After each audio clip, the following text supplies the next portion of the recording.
Hi everyone, welcome to my smart class. నేను చెప్పే explanation మీకు నచ్చితే కనుక ప్లీజ్ లైక్ చేయండి, మీ ఫ్రెండ్స్కి షేర్ చేయండి, సబ్స్క్రైబ్ చేయండి.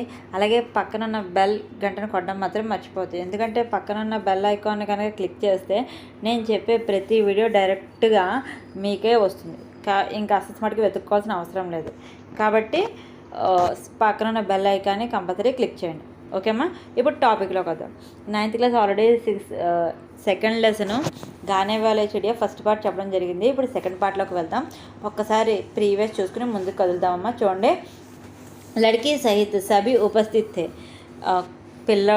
ఆ పిల్లతో పాటు, లడ్కీ అంటే అమ్మాయితో పాటు, సభీ ఉపస్థిత్ థే, అందరూ కూర్చుని ఉన్నట్ట సభలో. తభీ ఉడితే హుయే చిడియా వహ ఆయి. తభీ ఉడితి హుయి, తభి అంటే ఆ తరువాత, ఉడితి ఎగురుకుంటూ, చిడియా వహ ఆయి, చిడియా అంటే పక్షి అక్కడికి వచ్చిందట.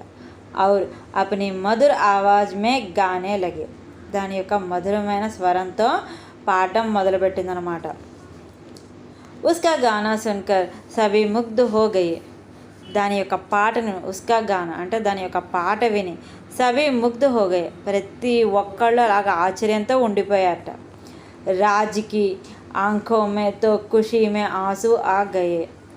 అప్పుడు రాజుకి ఆంఖో మే అంటే రాజుగారి కళ్ళల్లో, ఖుషీకి ఆన్సు అంటే మనం బాగా ఎక్కువగా నవ్వితే ఆనందం వస్తే కళ్ళల్లోంచి కన్నీళ్ళు వస్తాయి కదమ్మా, అలా కళ్ళల్లోంచి కన్నీళ్ళు ఆగే వచ్చేయట. వే బోలే, అప్పుడు ఆయన మాట్లాడారు. ప్యారీ చిడియా, నా అందమైన పక్షి, తుమ్ యహీ హమారే పాస్ రహో, నువ్వు ఇక్కడే నాతో పాటు ఉండిపోవా. జో తుమ్ మాంగేంగి వహ మే తుమ్హే మిలేంగి, నువ్వు ఏదైతే అడుగుతావో అది నేను నీకు ఇస్తాను. నువ్వు ఏదైనా సరే అడుగు, అది నేను నీకు ఇస్తాను. చిడియా బోలి, అప్పుడు చిడియా మాట్లాడుతుంది, పక్షి మాట్లాడుతుందట. మహారాజు గారు, మే ఆప్కే పాస్ రహూంగి, నేను మీ దగ్గరే ఉంటాను. మేనే ఆప్కే ఆంఖోంకి ఖుషీకే ఆంసూ జో దేకే హే, ఎందుకు అంటే కనుక నేను మీ కళ్ళల్లో సంతోషంతో వచ్చిన కన్నీళ్ళని చూశాను. చిడియా కేలియే సోనేకి పింజరా బన్వాయా గయా. వెంటనే రాజుగారు ఏం చేశారట, చిడియే కేలియే సోనేకా పింజరా, ఆ పక్షి గురించి అని చెప్పి ఆయన సోనేకా పింజరా, సోనేకా అంటే బంగారంకి సంబంధించిన ఒక పింజరా అంటే పంజరము చేయించారట. జిస్ కిసి చీజ్కి వా ఇచ్చా కర్తి, రాజుగా ఊసే పూరా కర్తి, ఏదైతే ఏ వస్తువు అయితే ఏదైతే తను అడుగుతుందో దాని యొక్క ఇష్టమాలన్నీ ఆయన తీర్చేవాట. ఉసే సారే రాజ్యమే ఉస్ చిడియాకే సంగతికి ధూమ్ మచ్ గయి, దాని గురించి మొత్తం రాజ్యం అంతా తెలిసిపోయిందట. ఏక్ దిన్ చిడియాకో ఖేతో మే మెహనత్ కర్నే వాలే కిసాన్ కో యాద్ ఆయి. ఏక్ దిన్, ఒకరోజు ఏమైందట, చిడియాకో ఖేతో మే, ఆ పక్షి గట పొలాల్లో పంటలు పండించేవాళ్ళు, మెహనత్ కష్టపడేవాళ్ళు ఉంటారు కదమ్మా, కిసానోకి యాదాయి, ఆ ఫార్మర్స్ ఆ రైతులందరూ గుర్తొచ్చారట. ఉస్ సబ్సే మిల్నే వహ ఖేతోంకి ఓర్ నికలి పడి, సో వాళ్ళందరినీ చూద్దాం, వాళ్ళందరినీ కలుద్దామని చెప్పి అక్కడి నుంచి బయలుదేరి వెళ్ళిందట. జబ్ రాజాకో చిడియా దికాయి నహీ ది, ఆ రాజుగారు అక్కడికి వచ్చేటప్పటికి రాజుగారికి ఆ పక్షి కనబడలేదట. తో వహ దుఃఖీ హువా, అప్పుడు ఆయన బాధపడ్డారు.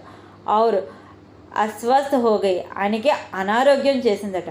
సారీ ప్రజా రాజాకి అస్వస్థకే బారేమే చింతిత్తి, ఆయనకి అనారోగ్యం చాలా పెద్ద అనారోగ్యం చేసినట. ఆయన అనారోగ్యాన్ని చూసి మొత్తం ప్రజలందరూ చాలా చింతలో ఉండిపోయారట, బాధలో ఉండిపోయారట. సభీ సోచనే లగే, అందరూ ఆలోచించారట.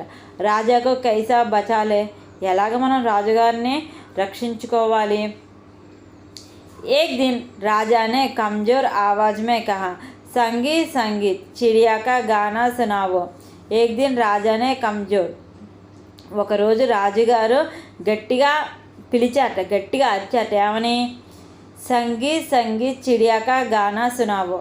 సో ఆ పాట పాడే ఆ పక్షిని అడుగుతున్నారట, ప్లీజ్ నాకు నీ పాట వినిపించవా.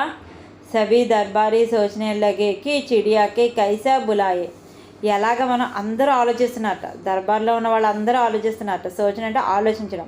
చిడియాకు కైసా బులాయే, సో ఆ పక్షిని మనం ఎలా పిలవగలుగుతాము. తబే ఉన్హోనే మధుర్ సంగీత్ సునాయి ది, ఆయనకి మనం ఆ పాటను ఎలా వినిపించగలుగుతాము. వే సబ్ ఆవాజ్కి ఓర్ దేఖనే లగే, ఆయన అరుస్తుంటుంటే అలా చూస్తూ ఉండిపోయారట అందరూ. చిడియా అపని మధుర ఆవాజ్ మే గా రహీ థీ. వెంటనే అది దాని యొక్క మధుర స్వరంతో రిప్లై ఇచ్చిందట.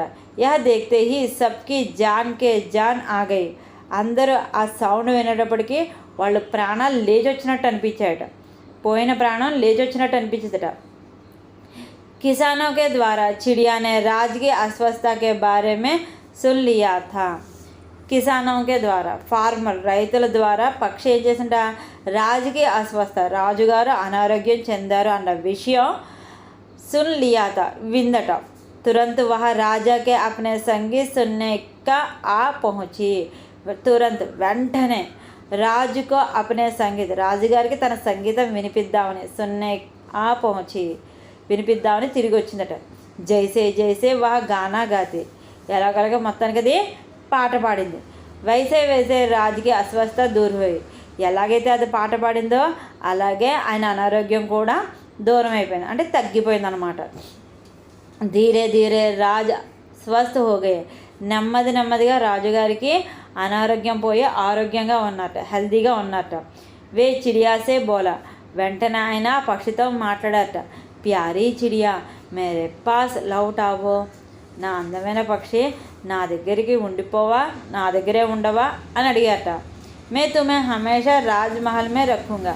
నిన్ను ఎల్లప్పుడూ నేను రాజ్మహల్లోనే ఉంచుతాను, ఎక్కడ కష్టపెట్టను అసలు. చిడియా బోలి. అప్పుడు పక్షి చెప్పిందట. నహీ మహారాజ్. చాలా సాఫ్ట్గా చెప్పిందట. అలా కాదు మహారాజు గారు, ముజే అప్నే సంగీత్ మెహనత్ కర్నే వాలే కో సభీ సున్నా హై. ముజే అప్నే సంగీత్ నేను పాడే పాట మెహనత్ కర్నే వాళ్ళే కష్టపడే వాళ్ళు ఎవరైతే ఉంటారో సున్నే హే వాళ్ళ కోసం నేను పాట పాడుతున్నాను, వాళ్ళు వినాలి అనుకుంటున్నాను. మే హర్ దిన్ యహా ఆవుంగే. నేను ప్రతిరోజు ఇక్కడికి వస్తాను. ఆప్కో బి అప్నా సంగీత్ సునావుంగే. మీకు కూడా నా పాట వినిపిస్తాను. చిడియాకి బాతోనే రాజా పర్ గాహకర్ అసర్ డాలా. వెంటనే ఆ చెప్పిన మాటలకి కళ్ళల్లోంచి నీళ్ళు వచ్చాయట. రాజానే కహ. అప్పుడు వెంటనే రాజుగారు అన్నట్ట. వాహ్ తుమ్ మహాన్ హో చిడియా. ఎంత గొప్పదాని నువ్వు పక్షి. తుమ్ మజ్దూర్ ఔర్ కిసానోं के लिए రాజ్మహల్ కే సుఖ్ త్యాగ్ కర్ సక్తీ హే. తుమ్ మజ్దూర్ నువ్వు ఎలాగైతే ఫార్మర్స్ రైతుల గురించి కష్టపడే వాళ్ళ గురించి నీ యొక్క సుఖాల్ని రాజ్మహల్లో నేను ఇచ్చే సుఖాల్ని త్యాగం చేస్తున్నావు. తో క్యా మే ఉన్కే లియే కుచ్ నహీ కర్ సక్తా. నువ్వే అలా చేస్తున్నప్పుడు నేను చేయలేనా, వాళ్ళ కోసం ఎంతో కొంత మంచి పని నేను చేయలేనా అని రాజుగారు అన్నట. చిడియా బోలి. అప్పుడు పక్షి చెప్తుంది. క్యూ నహీ మహారాజ్. ఎందుకు చేయలేరు మీరు. మజ్దూర్ और किसानों के बारे में सोचने और उनकी सहायता करना हमारा कर्तव्य है. సో కష్టపడేవాళ్ళు అంటే రైతులు, అలాంటి వాళ్ళ గురించి ఆలోచిస్తూ ఎంతో కొంత మనం సహాయం చేయొచ్చు, అలాగే మీరు చేయొచ్చు, అది మన కర్తవ్యం కూడాను. క్యూంకి వే హమారే సుఖదాత ఔర్ అన్నదాత హై. ఎందుకు అంటే మనందరం ప్రపంచంలో అందరం మనం ఉన్నాము అంటే కనుక దానికి కారణం మనకి అన్నం పెట్టే అన్నదాత గొప్పతనము అని చెప్పింది. కాబట్టి మనం కూడా అంతేనమ్మా, మనకి వీలైనంత సహాయం రైతులు ఎవరైతే ఉన్నారో వాళ్ళకి అది మన సహాయం కాదు చేస్తుంది, మన కర్తవ్యం. అటు జవాన్లు కావచ్చు, అంటే సోల్జర్స్ కావచ్చు, మనని కాపలా కాసే దేశం చివరిలో మన కాపలా కాసే సైనికులు కావచ్చు, లేదు ఇలాంటి టైంలో కూడా ఎటువంటి కష్ట సమయంలో అయినా సరే వాళ్ళు పంటలు పండించడం మానకుండా మనకి పళ్ళు, నెక్స్ట్ వెజిటబుల్స్ అంటే కూరగాయలు, ధాన్యము, అన్నము పండించే అన్నదాతలకు మనం చేయగలిగిన మన కర్తవ్యం కొద్దీ మనం చేయగలిగిన హెల్ప్ మనం చేస్తే కనుక మన దేశం అన్నిట్లోనూ నెంబర్ 1గా ఉంటుంది. ఓకే, నేను చెప్పిన ఎక్స్ప్లెనేషన్ కనుక మీకు నచ్చితే మళ్ళీ చెప్తున్నానమ్మా, ప్లీజ్ లైక్ చేయండి, మీ ఫ్రెండ్స్కి షేర్ చేయండి, అలాగే సబ్స్క్రైబ్ చేయండి, పక్కనున్న బెల్ ఐకాన్ను కూడా క్లిక్ చేయండి. Okay, bye.